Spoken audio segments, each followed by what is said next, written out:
En inglés, Cristina.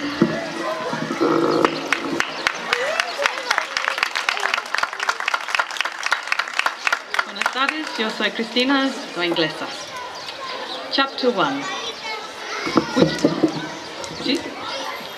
which treats of the quality and way of life of the famous knight Don Quixote de la Mancha.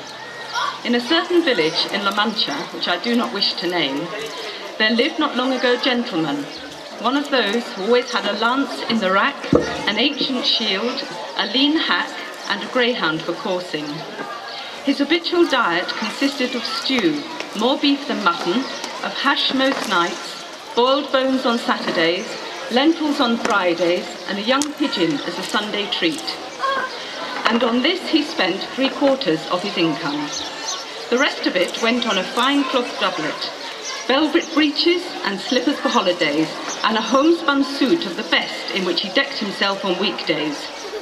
His household consisted of a housekeeper of rather more than 40, a niece not yet 20, and a lad for the field and the market, who saddled his horse and wielded the pruning hook.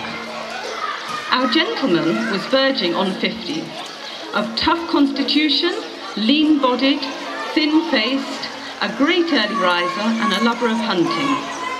However, they say that his surname was Quijada or Quesada, for there is some difference of opinion amongst authors in this point. By very reasonable conjecture, we may take it that his name was Kahana. But this does not much concern our story, but enough that we do not depart so much as an inch from the truth in telling it. Gracias.